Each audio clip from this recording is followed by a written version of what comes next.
Hi hello welcome to my channel. This is Anjali. இன்றைக்கி நம்ம என்ஐஓஎஸ்க்கு இங்கிலீஷில் வர செகண்ட் சாப்டரான மேரிஸ் ஹோம் இன்டர்வியூவில் பார்ட் 1 ஆல்ரெடி போட்டிருந்தோம். இது பார்ட் 2, அதோட கண்டினியூட்டியாக பார்க்க போகிறோம். ஓகே, இதில் வந்து நம்ம இன்டர்வியூ நடந்துக்கிட்டு இருக்க மாதிரி பார்த்துட்டு இருந்தோம். இதில் வந்து இன்டர்வியூவில் நெக்ஸ்ட் கொஸ்டின் என்ன கேட்குறாங்கன்னா, உங்களுக்கு பிடித்த சில குழந்தை பருவ நினைவுகள் என்னன்னு மேரிகோம் கிட்ட கேட்குறாங்க.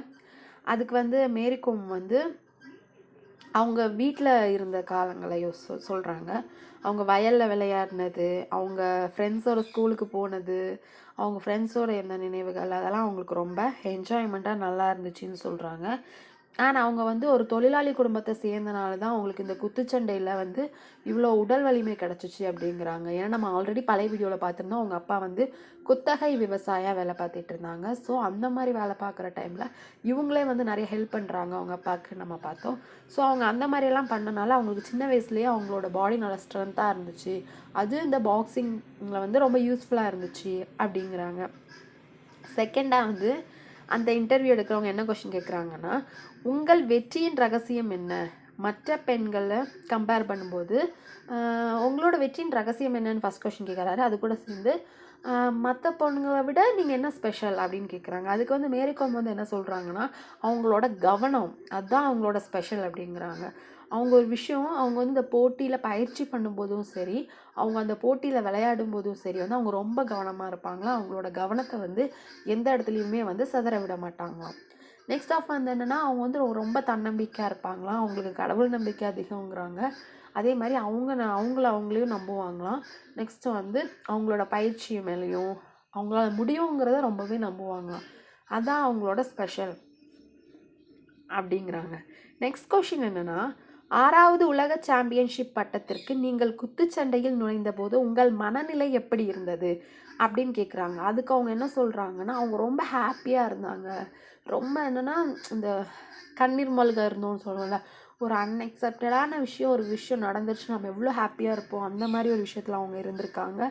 அந்த இடத்துல வந்து அவங்களோட ஹஸ்பண்ட், அவங்களோட பிள்ளைங்க, அவங்க எல்லாருமே இருந்திருக்காங்க. ஸோ அவங்க எல்லாருமே ரொம்ப ஹாப்பியான ஃபேஸஸோடு இருந்தது.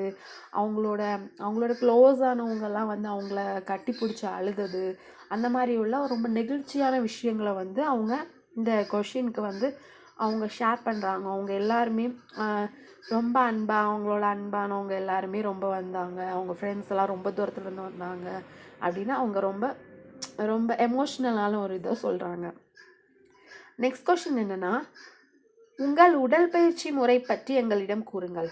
அவங்களோட எக்ஸசைஸ் பற்றி கேட்குறாங்க. அதுக்கு மேற்கோம் வந்து என்ன சொல்கிறாங்கன்னா, மன வலிமையும் உடல் வலிமையும் இருக்கணும் அப்படிங்கிறாங்க. வெறும் உடல் வலிமை மட்டும் இருந்துட்டால் போதாது, மன வலிமையும் ஈக்குவலாக வேணும் அப்படிங்கிறாங்க. ஒரு விஷயத்தில் போராடுறதுக்கு வந்து அவங்களுக்கு நிறைய இது வேணும், தன்னம்பிக்கை வேணும், அவங்க நம்பணும், மன வலிமையெல்லாம் ஜாஸ்தியாக இருக்கணும். இந்த மாதிரி விஷயம் எல்லாமே சேர்ந்துருந்தால் தான் நமக்கு ஒரு சக்ஸஸ் ஈஸியாக கிடைக்கும் அந்த மாதிரி சொல்கிறாங்க.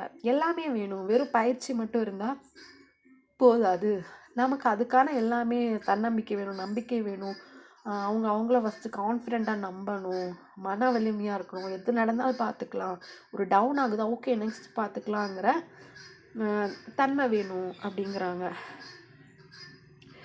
நெக்ஸ்ட் கொஷின் வந்து, துறையில் பல வருடங்கள் இருந்தாலும் உங்களை எப்படி ஊக்கப்படுத்துகிறீர்கள் அப்படிங்கிறாங்க. நீங்கள் இந்த துறையில் வந்து ரொம்ப வருஷமாக இருக்கிறீங்க, உங்களை நீங்களே எப்படி ஊக்கப்படுத்துறீங்கன்னா எப்படி அடுத்தடுத்த கட்டத்துக்கு கொண்டு போகிறீங்க அப்படிங்கிறாங்க. அதுக்கு வந்து மேரிகோம் என்ன சொல்கிறாங்கன்னா, எனது வெற்றிகள் அவங்களோட வெற்றிகள் தான் அவங்கள வந்து புஷ் பண்ணுதான். ஊக்கப்படுத்துதுன்னா புஷ் பண்ணுறங்கிற ஒரு மீனிங் வரும்.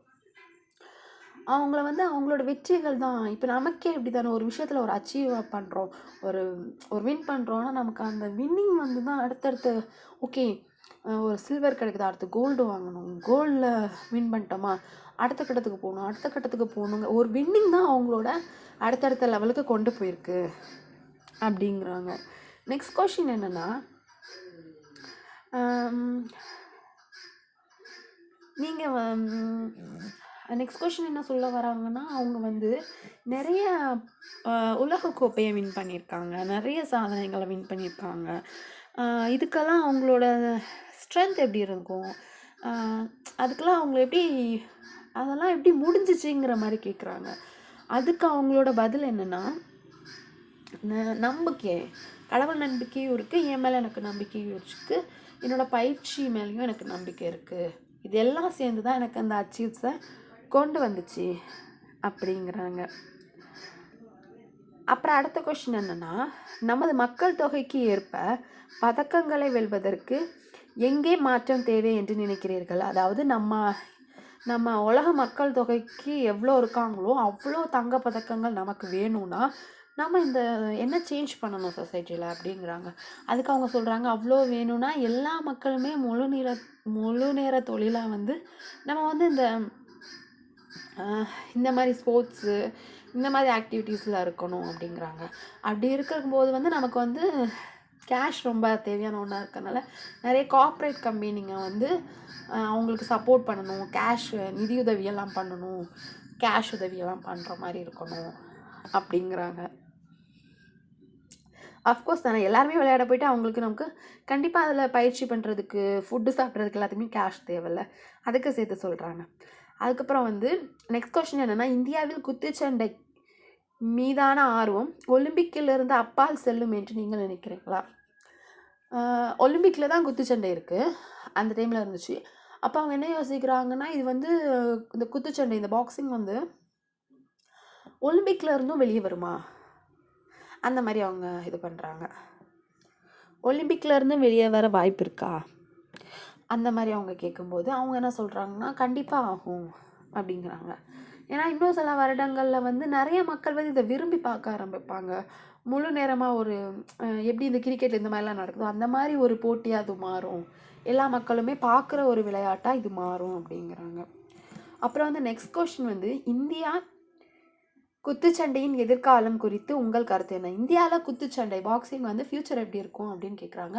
அதுக்கு வந்து அவங்க என்ன சொல்கிறாங்கன்னா, ஃப்யூச்சரில் வந்து இதை விட பயங்கர பிரகாசமாக இருக்கும், இதை விட இன்னுமே பயங்கரமான இடத்துல, இன்னும் உயர்ந்த இடத்துல இருக்கும் அப்படிங்கிறாங்க.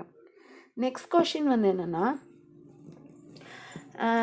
லாஸ்ட்டாக வந்து அவங்க என்ன கொஷின் கேட்குறாங்கன்னா, எங்களோட மாணவர்களுக்கு நீங்கள் ஏதாவது ஒரு அட்வைஸ் சொல்ல விரும்புகிறீங்களா அப்படின்னு கேட்குறாங்க. அதுக்கு வந்து மேரிகோம் என்ன சொல்கிறாங்கன்னா, உனக்கு ஒரு ட்ரீம் இருக்கா, ஒரு அச்சீவ் பண்ண விரும்புகிறியா, ஃபஸ்ட் ட்ரை பண்ணியா, ஃபெயிலியர் ஆயிடுச்சா, செகண்ட் ட்ரை பண்ணு, தேர்ட் ட்ரை பண்ணு, அப்போவும் ஃபெயிலியர் ஆயிடுச்சா, ஃபோர்த் ட்ரை பண்ணு, உனக்கு அந்த அச்சீவ் பண்ண ட்ரீம் பண்ணி வச்சுருக்க விஷயம் கையில் வர வரைக்கும் நீ ட்ரை பண்ணிக்கிட்டே இரு, ஒரு நாள் அந்த விஷயம் வந்து ட்ரிபிள் மடங்காக ஒன்று திருப்பி வரும் அப்படிங்கிறாங்க.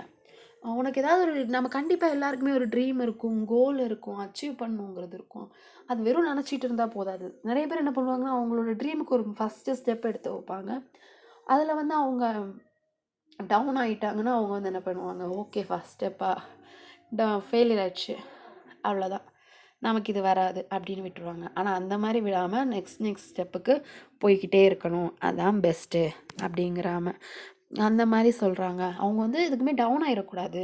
நான் வந்து வரேன், இந்த விளையாட்டுக்கு போகிறேன்னொன்னே எங்கள் வீட்டில் எல்லாருமே நோன்னு தான் சொன்னாங்க. பட் அவங்களெல்லாம் மீறி வந்தேன், நான் இவ்வளோ அச்சீவ் பண்ணிகிட்ருக்கேன், மேரிடாச்சு, குழந்த பிறந்துச்சு, அப்போவுமே எல்லாருமே போகாத வைக்காதன்னாங்க. ஸோ அதுவும் இல்லாமல் நான் இப்போ நிறைய அச்சீவ் பண்ணுறேன். ஸோ நான் என்னோடய ட்ரீமில் வந்து ஃபோக்கஸ்டாக இருந்தேன், ட்ரீம் நோக்கி போயிட்டு இருந்தேன், அதனால தான் நான் இவ்வளோ அச்சீவ் பண்ணியிருக்கேன் அப்படிங்கிறாங்க. இதுதான் இந்த லெசனோட ஃபுல் சம்மரி. பார்ட் 1 பார்க்காதவங்க மறக்காமல் போய் பார்ட் 1 பார்த்துருங்க. உங்களோட கமெண்ட் எல்லாம் நான் ரீட் பண்ணேன், தேங்க்யூ ஸோ மச். நீங்கள் கேட்ட நெக்ஸ்ட் சாப்டர்ஸ் எல்லாமே நான் கண்டிப்பாக அப்லோட் பண்ணுறேன். வேறு ஏதாவது சப்ஜெக்டில் தமிழ் ட்ரான்ஸ்லேட் பண்ணி வேணும்னாலும் மறக்காமல் கமெண்ட் பண்ணுங்கள். நிறைய பேர் சப்ஸ்கிரைப் பண்ணாமல் பார்க்குறீங்க, சப்ஸ்கிரைப் பண்ணிவிட்டு பாருங்கள், சப்போர்ட் பண்ணுங்கள். தேங்க்யூ.